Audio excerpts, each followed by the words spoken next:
সোমবার ঝাড়খণ্ডের বিধানসভায় নতুন মুখ্যমন্ত্রী চম্পাই সোরেনের সরকার সংখ্যাগরিষ্ঠতার প্রমাণ দেবে এই আস্থা ভোটের মাধ্যমে। এই দিনের এই আস্থা ভোটে অংশগ্রহণ করেন ধৃত প্রাক্তন মুখ্যমন্ত্রী হেমন্ত সোরেন। আস্থা ভোটের আগে বিধানসভার প্রথমে ভাষণ দেন রাজ্যপাল সিপি রাধাকৃষ্ণন। তারপর চম্পাই সোরেন নিজের বক্তব্য জানান। হেমন্তও ভাষণ দিয়েছেন বিধানসভায়। জানা যায় ঝাড়খণ্ড বিধানসভার মোট আসনের সংখ্যা 81, তার মধ্যে সংখ্যাগরিষ্ঠতার জাদু সংখ্যা হলো 41।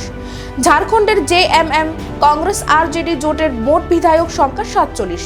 এছাড়া বিজেপির 25 জন, অল ঝাড়খণ্ড স্টুডেন্টস ইউনিয়নের 3 জন, এনসিপি এবং সিপিআই এর 1 জন করে বিধায়ক রয়েছেন। সিপিআই সমর্থন রয়েছেন শাসক জোটের পক্ষে।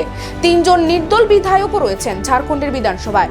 জমি জালিয়াতি মামলায় ইডির হাতে গ্রেফতার হয়েছেন প্রাক্তন মুখ্যমন্ত্রী হেমন্ত সোরেন।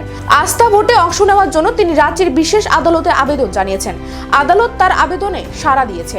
আস্থা ভোটের অংশ নেওয়ার অনুমতি পেয়ে সোমবার সকালে ঝাড়খণ্ড বিধানসভায় পৌঁছে গিয়েছেন হেমন্ত।